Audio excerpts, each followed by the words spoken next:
Algumas semanas atrás, Deus me deu um sonho. Ei, pastor, hoje o culto é esotérico. Eu sou um cara que não sonha, ou pelo menos, todos sonhamos, né? Mas não lembro de sonho, desse tipo de coisa. Mas desse especial eu lembrei. E assim, essas semanas, faz algumas semanas, não sei quantas, eu sonhei que eu estava na sala onde nós começamos a igreja, hoje é onde mora o pastor Gleice, e ali naquela sala, né, nesse sonho, eu entrava, subia ali pela escada e estava na janela, e numa situação assim que tinha pouquinha gente ali no culto, né, participando ali nas cadeiras ali no culto, e eu estava pensando a respeito disso enquanto o culto estava assim começando, né? Eu vou usar o nome do Leon, porque eu já contei essa história para ele. E Leon estava começando o culto, ele estava sozinho ali no teclado, começando o louvor.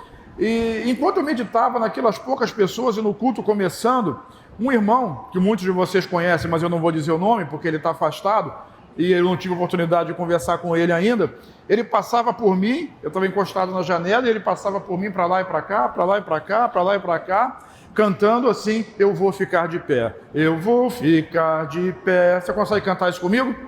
Eu vou ficar de pé. Eu vou ficar de pé. Eu vou ficar de pé. Calma, não precisa ficar em pé não, é só para cantar mesmo, desculpa.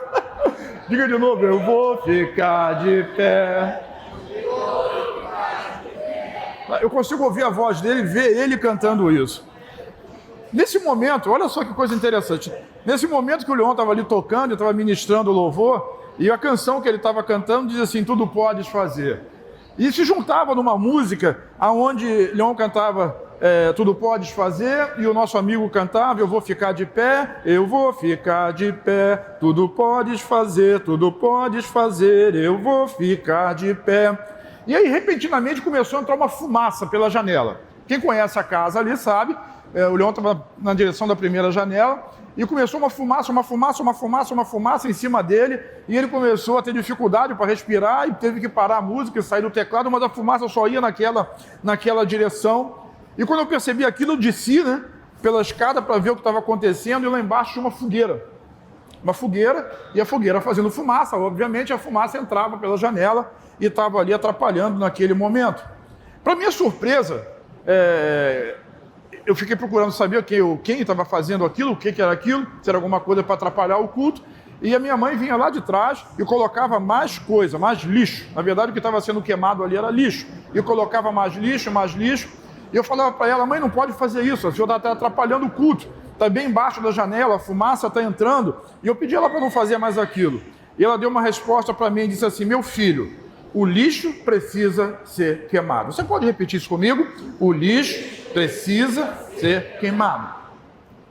Alguns meses atrás, eu contei para vocês uma história também da minha mãe, quando ela juntava as mãozinhas dela e dizia para mim assim, filho meu, que é um versículo, né? Filho meu, dá-me o seu coração.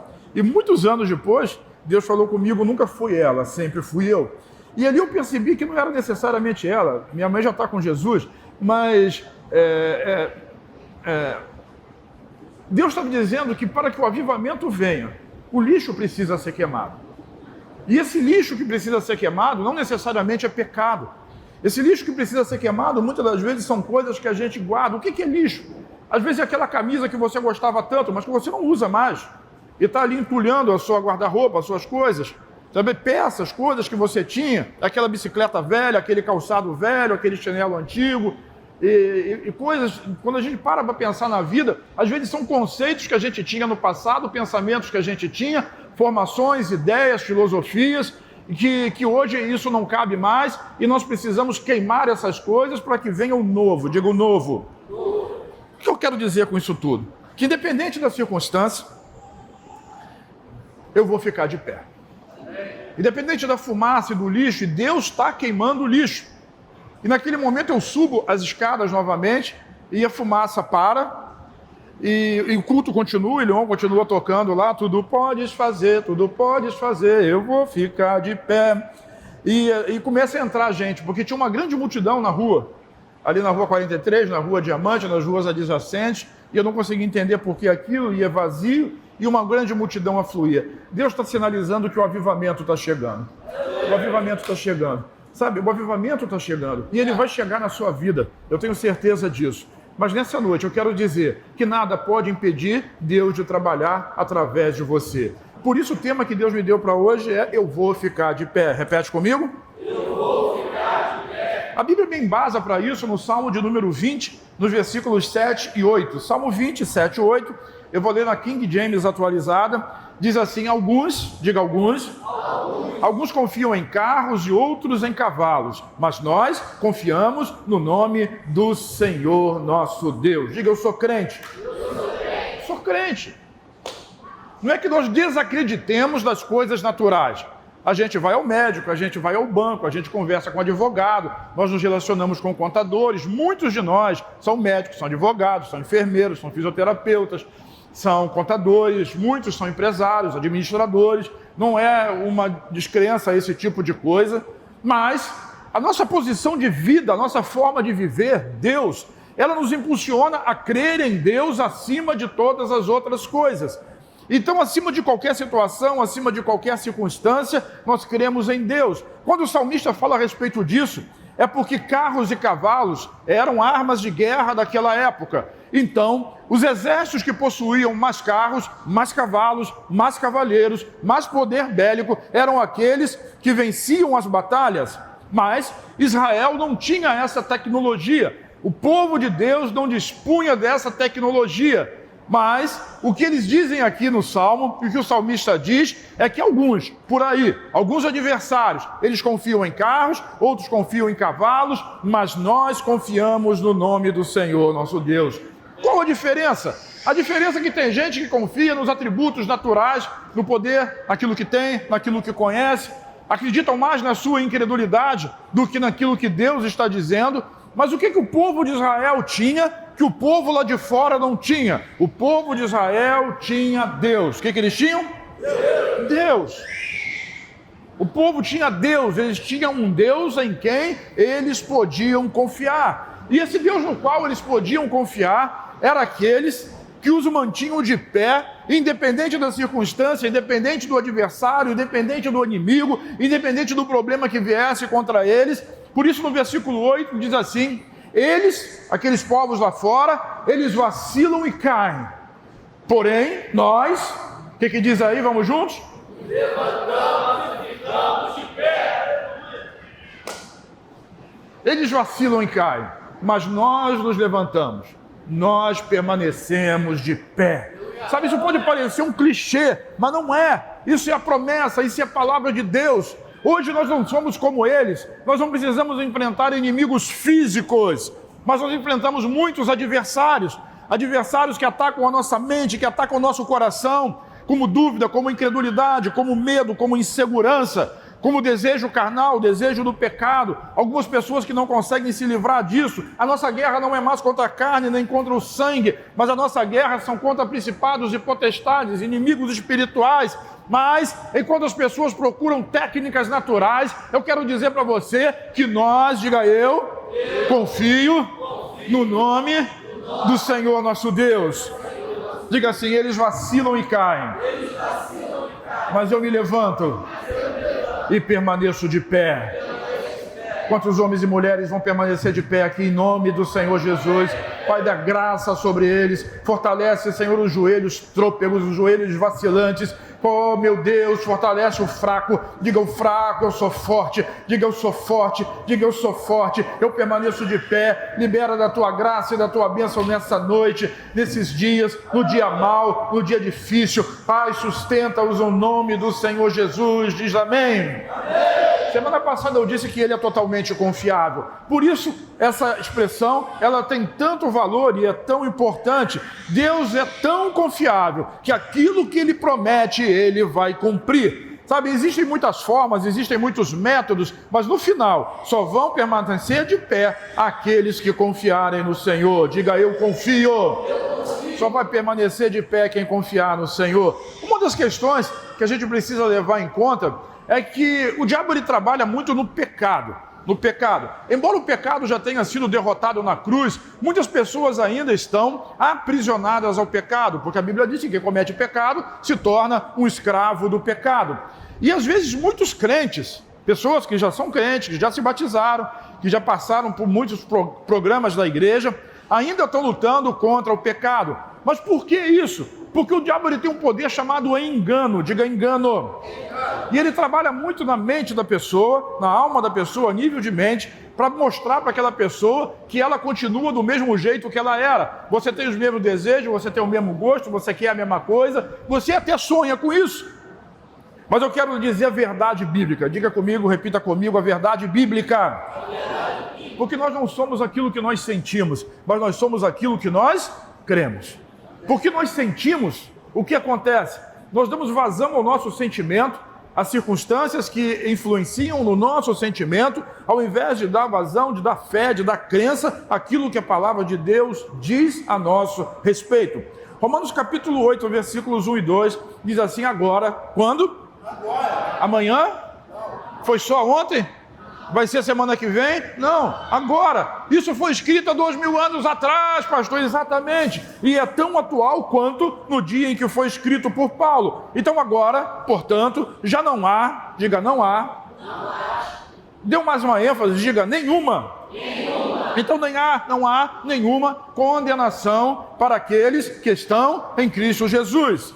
Não há mais condenação, não há mais culpa. Eu não estou dizendo que não há pecado, mas não há o peso do pecado. E quando a condenação é retirada, o peso do pecado sai e você se torna livre. Diga livre.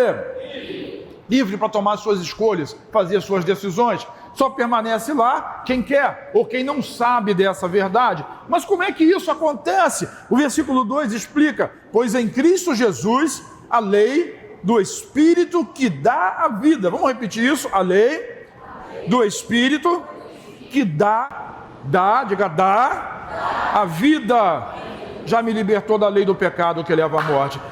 Você não é mais um escravo do pecado. Você até pode ter lembranças do tempo de pecador. Você pode ter até desejos, porque a carne continua se manifestando. Mas a verdade de Deus é que se você está em Cristo, você é uma nova criatura. Você nasceu de novo. O seu espírito é novo. Você não está mais debaixo dessa lei. E quando você crê nessa verdade, você vai ver o milagre de Deus acontecer na sua vida. Aquela vontade de pecar, ela vai desaparecer. Por quê? Porque isso não está baseado na sua força. Repete comigo assim: o cristianismo. Por que o cristianismo chama cristianismo? Vou dizer para você, porque ele está baseado em Cristo. O cristianismo não está baseado naquilo que você faz. O cristianismo está baseado naquilo que Jesus fez. Então é nele.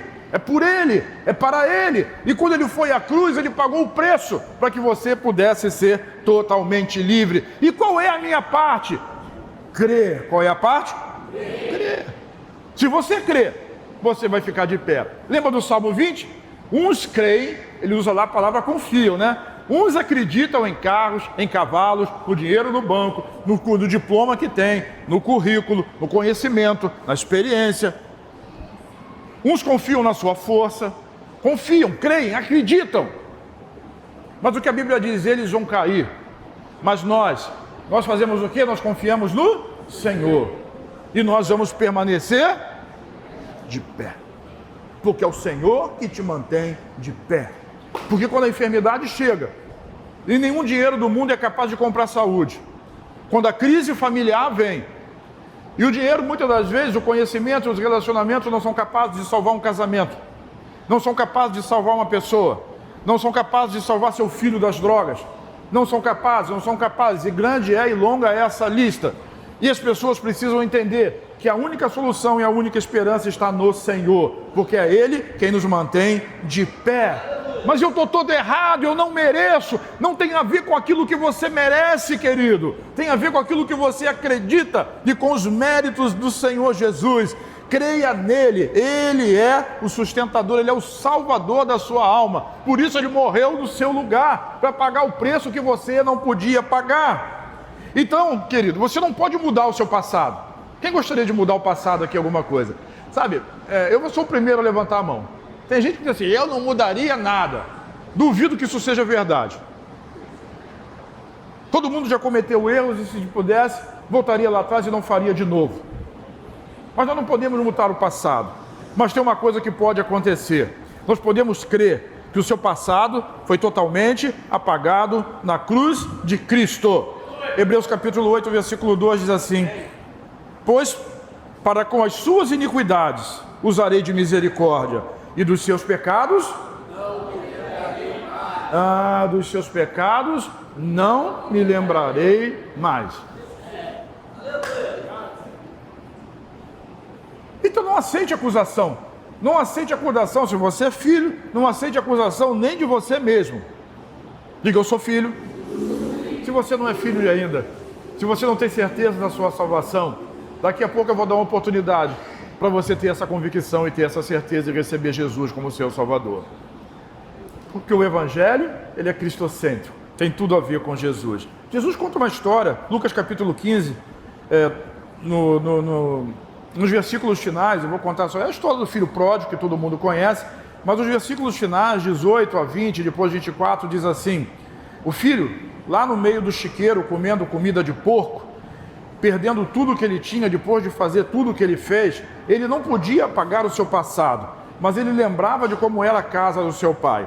E ele dizia assim, versículo 18: vou retornar à casa do meu pai e dizer: pai, pequei contra o céu e contra o Senhor, eu não sou mais digno de ser chamado seu filho, por favor, trate-me como um seu empregado, trate-me como seu empregado. Então, versículo 20, ele voltou para a casa de seu pai, e quando ele ainda estava longe, diga longe, seu pai o viu, e cheio de compaixão correu para o filho, o abraçou e o beijou. Sabe, Jesus, quando se reporta a esse rapaz, ele sempre o chama de filho.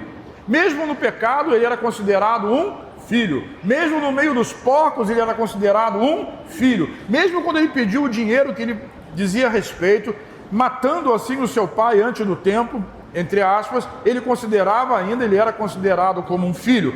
No versículo 24, então, o pai conclui a história dizendo: pois esse meu filho estava morto e voltou à vida, estava perdido e foi achado. E começaram a festejar. Sabe, o Evangelho é isso. O que é ficar de pé? O Evangelho não diz respeito, embora muitas pessoas acreditem dessa forma, que Evangelho é consertar aquilo que está errado. Jesus não veio consertar aquilo que está errado. Ele veio trazer vida para aquilo que estava morto. O espírito do homem, que é a sua essência, havia morrido no pecado. Mas agora com Cristo, ele recebe o renascimento. Lá para Nicodemos ele diz: precisa nascer da água e do Espírito, você precisa nascer de novo. E aqueles que recebem a Jesus, eles recebem um novo Espírito, eles nascem de novo, são novas criaturas. Então eles são considerados filhos.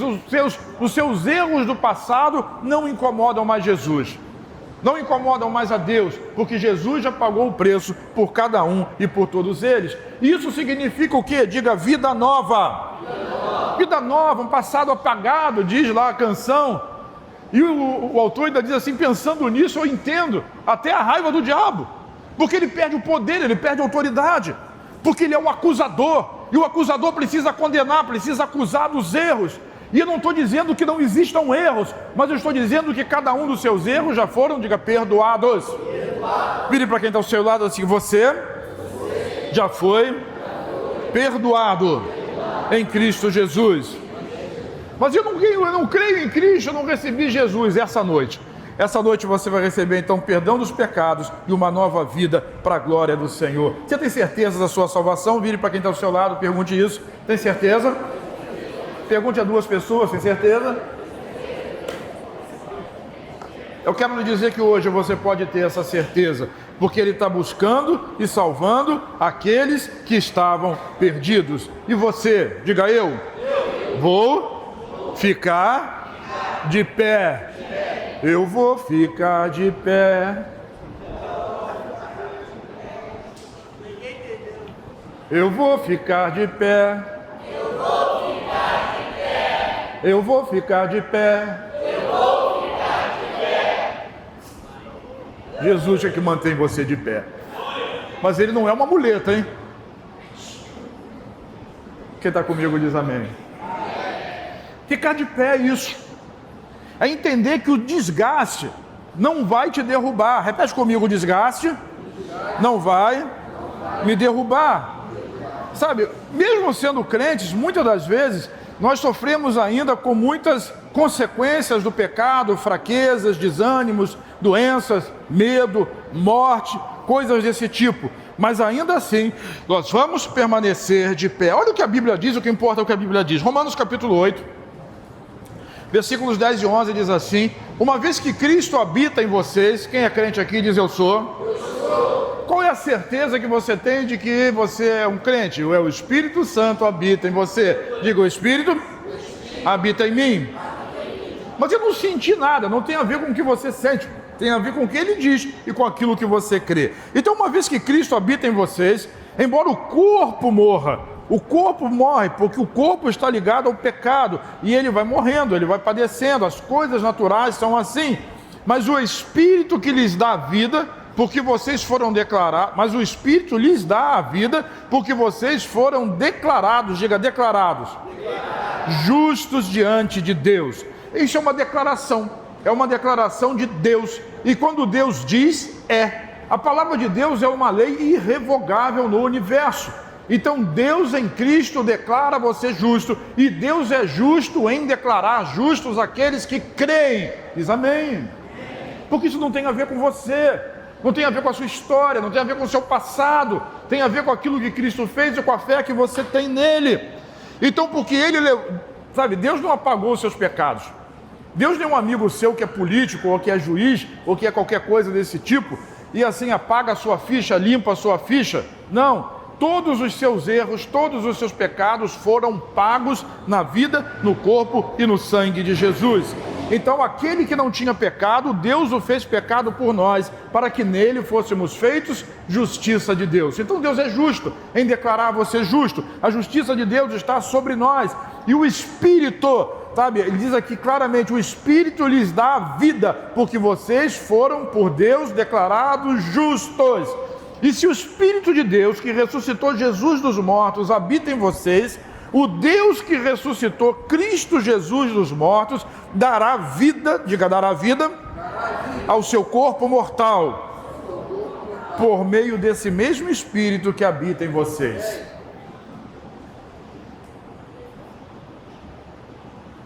Não está falando de um corpo novo, está falando do poder da vida de Deus no seu corpo mortal.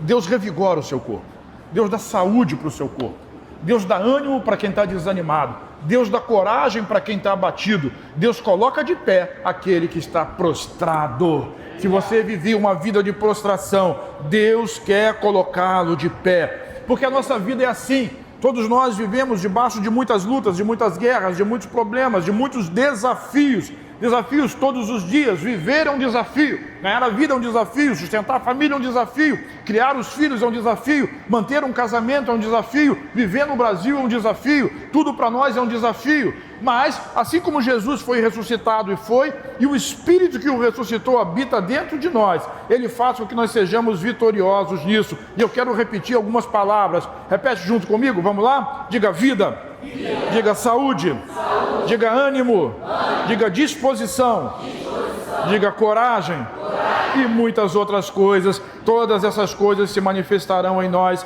2 Coríntios capítulo 4, versículos, nós vamos ler o versículo 1 e depois de 6 a 9, diz assim: foi o próprio Deus em sua misericórdia que nos deu esse trabalho maravilhoso, e por isso, vamos repetir a última frase, por isso nunca de que trabalho você está falando? O trabalho de ministro. Nós somos ministros de Deus quando recebemos Jesus. Nós somos o canal de Deus nessa terra para que outras pessoas sejam transformadas também. Então, enquanto você está sendo restaurado, você é um agente de restauração. Enquanto você está sendo curado, você é um agente de cura. Enquanto você está sendo acrescido e tratado por Deus, Deus está te usando para que outras pessoas vejam esse milagre na sua vida e possam acompanhar aquilo que Deus está fazendo em você. Diz amém.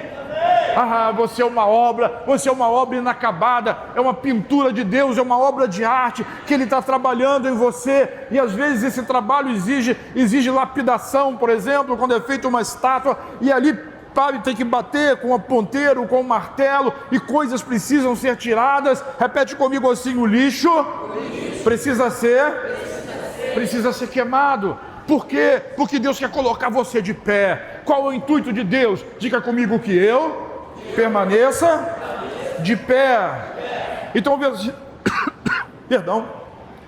O versículo 6 diz assim: pois Deus que disse, quem disse?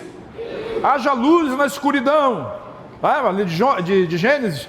E a terra estava sobre trevas, e havia a escuridão sobre a face das águas, e o Espírito de Deus, e Deus disse: haja luz, e houve luz. Então, o Deus que disse: haja luz na escuridão, nos fez compreender que é o brilho da sua glória que se vê no rosto de Jesus Cristo. Qual a luz que nos ilumina nesse planeta? O sol. Mas quando Deus disse: haja luz na escuridão, não tinha sol. Porque existe uma luz maior, e essa luz que ilumina cada um dos seus filhos, a semelhança de Jesus, que brilha com a luz de Deus, nós também, diga assim, nós também. Mas pastor, eu estou passando na luta, eu estou passando no perrengue, é justamente isso. É na noite mais escura que você consegue ver o brilho de uma luz de Deus na sua vida. A mão, o socorro, o abraço, o afago, a sustentação, aquele que te dá a mão e te coloca de pé. Diz amém. Olha só como Paulo descreve essa verdade. Ele diz assim no versículo 7: entretanto, essa verdade, essa glória, essa luz de Deus, esse brilho de Deus, nós temos isso como um tesouro precioso, e está encerrado num vaso de barro. Digo vaso, o vaso sou eu. Deus está tratando de mim, mas eu sou um vaso frágil, de barro. Mas o tesouro de Deus, Deus escolheu colocar esse tesouro dentro de você, essa luz brilhando dentro de você, um vaso frágil de barro, sabe? Ele diz aqui: isso é o meu corpo, o nosso corpo fraco. Todo mundo pode ver que o poder glorioso que está dentro provém de Deus e não de nós. Isso é maravilhoso, porque quando Deus te levantar, diz amém. Porque quando Deus te levantar, quando Deus te levantar, todo mundo vai saber que foi um milagre dele. Não é à toa que ele diz assim: eu escolho as coisas fracas para confundir as fortes, eu escolho as coisas que não são para confundir aquelas que são. Assim é Deus e assim é o poder de Deus. Assim Deus levantou Davi no meio de uma malhada para se transformar no rei de Israel, o mais improvável, que ninguém acreditava. Assim Deus pegou o profeta Amós, que vivia atrás do gado tocando boi, e colocou ele como profeta no meio do povo. Deus quer levantar você, tirar você do meio do monturo e colocar você num alto lugar para a glória do nome dele. Diz amém. Irmão, eu sou filho de uma empregada doméstica. Essa mamãe que eu falei aqui, que já está com o Senhor, era uma empregada doméstica que trabalhava a vida inteira para me sustentar. Meu pai era um carpinteiro, pessoas comuns. Deus hoje já me levou em vários continentes. Nunca fui na Austrália, nem quero ir. Mas em todos os outros, eu já fui na África, já fui na Europa, já fui na Ásia, já fui na América do Norte, nós estamos na América do Sul, sabe? Deus usa coisas improváveis para colocar coisas prováveis, porque assim Ele quer que a luz dele brilhe em cima de você, Ele quer fazer você ficar de pé, diga de pé. Mas eu já estou de pé, então Ele vai fazer você chegar em lugares altos. Diga lugares altos. Vira para quem está do seu lado, diga assim: não, você não entendeu, diga mais alto. Mais alto, mais alto, mais alto, sabe? Mas você continua frágil. Qual é o mistério? O mistério é o tesouro do Espírito Santo que habita em você, um mero vaso de barro. Diz amém, dá glória a Deus. Todo mundo vai poder ver que o poder glorioso que está dentro de você provém de Deus e não de nós mesmos. Então ele diz no versículo 8: de todos os lados somos oprimidos pelas dificuldades, porém não somos esmagados. Dificuldades vêm, mas você não vai ser esmagado. Olha aí, bênção. Ficamos perplexos porque não sabemos a razão de certas coisas que nos acontecem, mas não ficamos desesperados. Somos perseguidos, mas não estamos abandonados. Somos abatidos, mas não somos... Você sabe ler? Vamos de novo então. De todos os lados somos oprimidos pelas...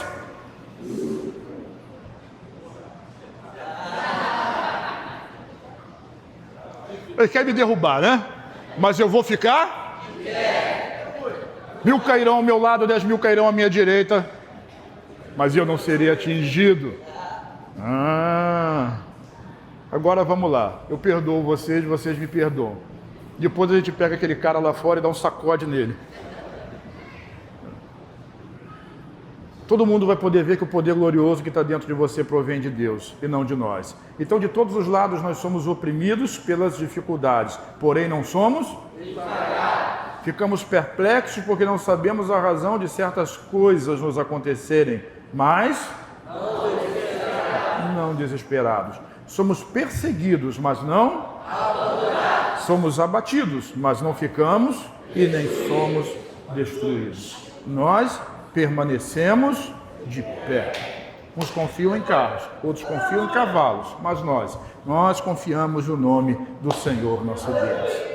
Uns se levantam para cair, mas nós permaneceremos sempre de pé. Dá um glória a Deus aí, dá um aplauso a Ele. E o aplauso a Ele, vamos lá.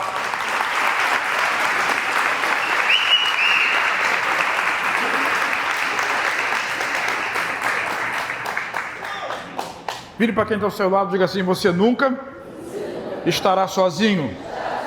Essa é uma das mentiras mais contadas pelo inimigo. Abandonaram você, deixaram você sozinho no momento em que você mais precisava. No momento em que você estava com mais problemas, deixaram você. Ninguém se importa com você. Seu pai não liga para você, sua mãe não liga para você, seus pais vivem brigando e eles não estão nem aí para o seu problema, você que é jovem, que é adolescente ou que é criança. E a criança está brincando e o pai pensa: poxa, está brincando lá e nem liga para mim.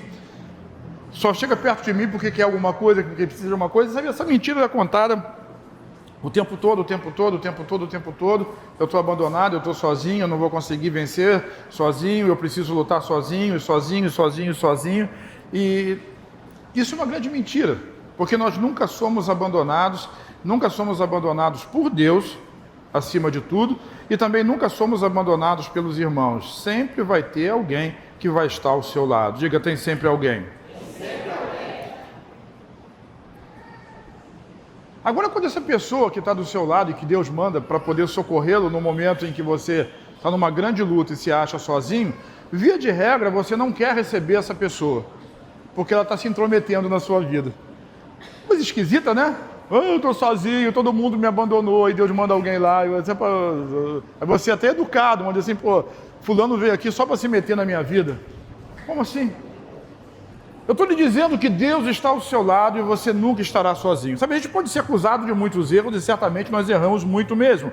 Mas pela graça de Deus em Jesus Cristo, nós estamos sendo aperfeiçoados e a cada dia nós estamos mais parecidos com Ele. Ou seja, nós pensamos como Jesus pensa. E esse é um processo que na Bíblia se chama santificação. Mas a verdade é que Deus não aceita acusação contra nós. Não existe recursos que possam ser levados ao Supremo Tribunal do Céu que vai fazer com que Deus te acuse de alguma coisa que Ele mesmo já te perdoou. Você é declarado justo. Diga: eu sou justo em Cristo Jesus. Um parênteses: você não é justo pela sua justiça, tá? Ninguém é bom o suficiente, mas você é justo pela fé, por aquilo que Cristo fez na sua vida. Romanos capítulo 8, versículos de 33 a 37, diz assim, acompanhe comigo, deixa eu conferir aqui. Muito bem, para não ficar no mico, né? Eu estou contando aqui com o negócio, né? Quem se atreve a acusar os escolhidos de Deus? Ninguém, pois o próprio Deus nos declara justos diante dele. Quem nos condenará então? Ninguém. Pois Cristo Jesus morreu e ressuscitou e está sentado no lugar de honra à direita de Deus, intercedendo, diga intercedendo, por nós. Quem nos separará do amor de Cristo? Vamos meditar um pouquinho nisso? Quem pode separar você do amor de Cristo? Os meus pecados, porque os pecados, diz a Bíblia, eles fazem separação entre mim e Deus. Sim, entre você e Deus. Mas entre você e Deus existe uma pessoa. Como é que é o nome dele? Jesus. E aí a pergunta é: quem separará você do amor de? Quem separará você do amor de Cristo? Cristo fez as pazes entre você e Deus. Ele está segurando a sua mão e está segurando a mão do Pai. Porque tudo aquilo que você devia a Deus, e olha essa sua cara de santinho, não me engana, você devia muito para ele. Eduardo, quanto mais velho, mais deve. Mas graças a Deus que Jesus nos perdoou disso tudo e pagou essa conta. E agora o que eu vou fazer?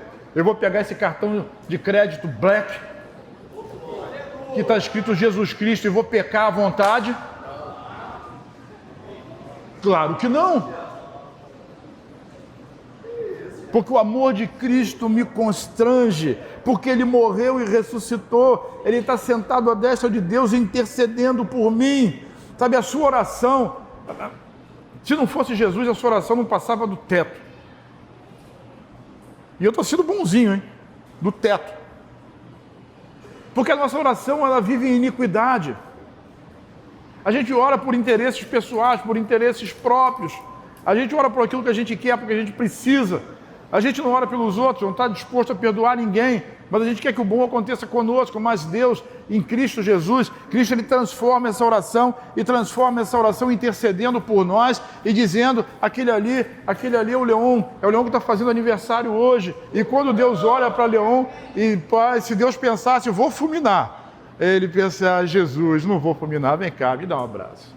E recebe, e recebe, e recebe, e recebe. O que nos separará do amor de Cristo? Aquele que morreu por você, ele não tem mais nada que possa te afastar ou te separar. Mas ele cita algumas coisas aqui. Diz assim o versículo 35. Serão as aflições, diga aflições, calamidades, perseguições, fome, miséria, perigos, ameaças de morte. Por que ele citou essas coisas? Porque quando o indivíduo ele está passando por um período de aflição, tem alguém passando... Não. Deixa a aflição para lá. Mas quando o indivíduo e todo mundo passa por um período de aflição, o que ele pensa? O diabo coloca esse pensamento nele, eu estou sozinho. Ele nunca vai lembrar da canção, você não está sozinho na guerra para lutar. Ele nunca lembra disso. Ele vai lembrar sempre. Eu fui abandonado, eu fui deixado, eu estou sozinho, eu estou no meio dessa aflição, eu estou no meio dessa dificuldade, deitado no leito de hospital, com uma dívida imensa para pagar, aliás, dívida que você mesmo criou e agora está reclamando que está sozinho na hora de pagar a conta que você mesmo fez. Porque essa relação aqui, vamos repetir ela, aflições, calamidades, perseguições, fome, miséria, perigo, ameaças de morte. Tem alguma coisa desse tipo no céu? Não. Isso vem de Deus? Não. Isso são argumentos humanos para justificar a mentira de que o indivíduo está sozinho e não está. E a pergunta é: quem nos separará do amor de Cristo? E essa pergunta é para que nós entendamos definitivamente que as circunstâncias que nós vivemos, porque todo mundo passa por aflição, tem o dia que tem a fome, tem o dia que tem a miséria, tem o perigo, tem a ameaça, tem a dificuldade, tem a calamidade, todo mundo passa por isso. Mas mesmo diante de todas essas coisas, nós continuamos sendo amados por Jesus. E assim o versículo 36 continua dizendo, como dizem as Escrituras, por causa de você, enfrentamos a morte todos os dias. Somos como ovelhas levadas para o matadouro. Mas, diga comigo, mas, vamos juntos, apesar de tudo isso, somos o quê?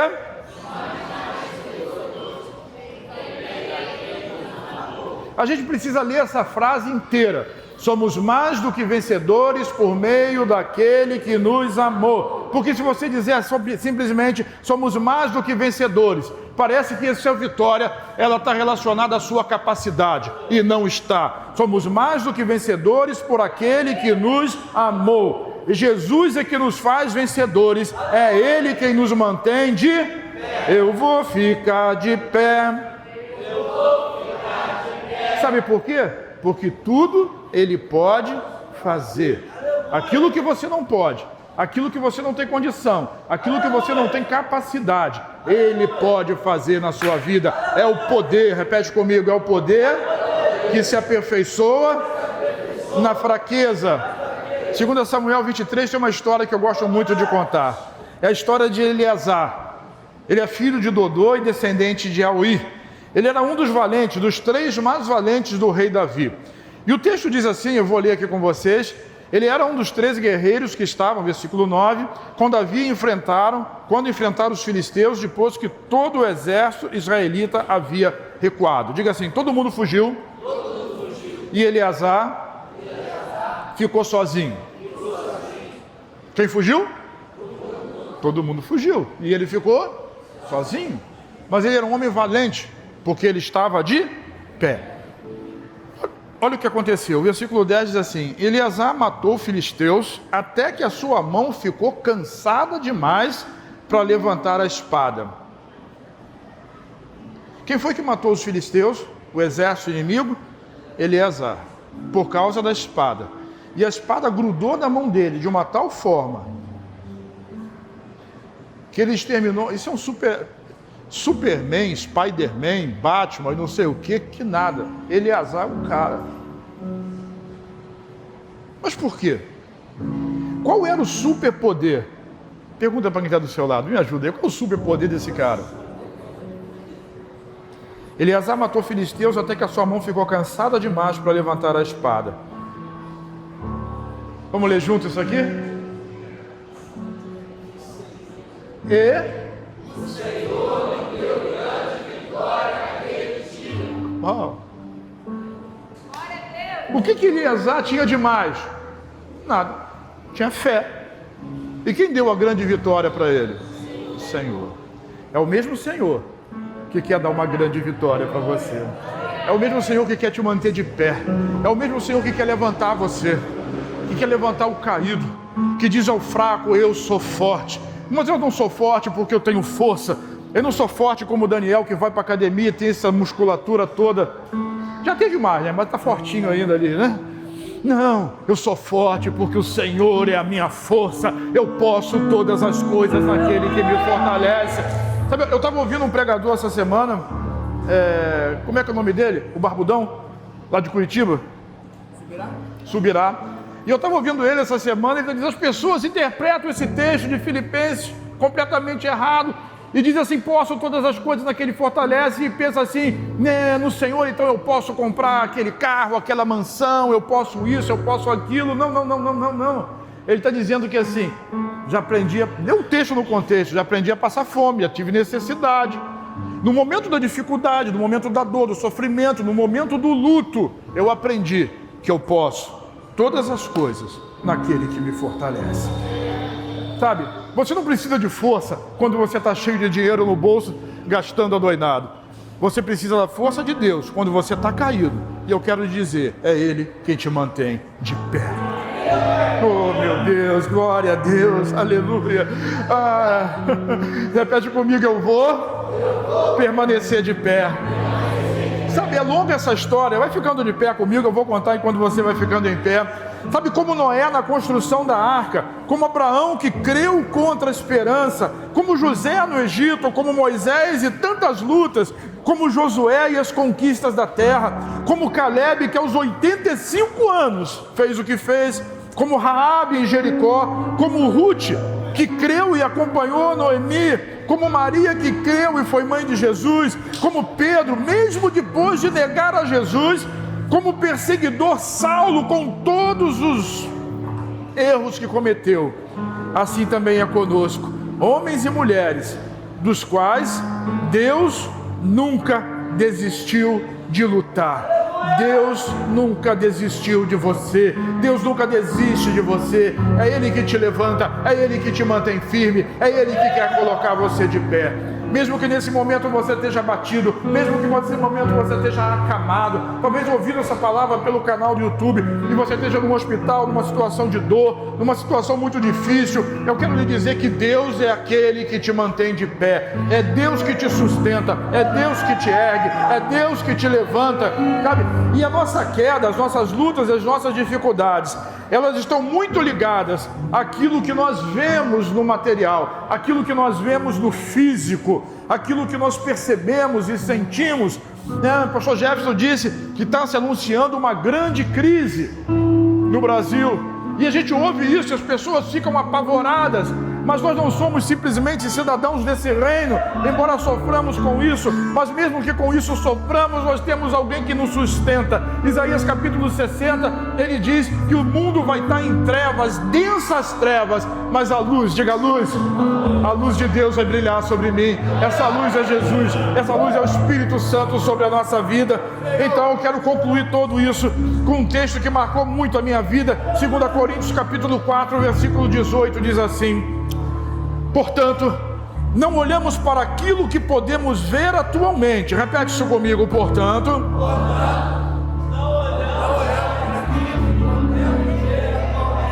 Mas olhamos para aquilo que não se vê. Pois aquilo que se pode ver dura apenas, mas aquilo que não se vê durará. Quantos vão ficarem de pé? Quantos vão ficar de pé? Quantos vão ficar de pé? Quantos vão ficar de pé? No Senhor, é Ele que te fortalece, é Ele que te sustenta, é Ele que te levanta.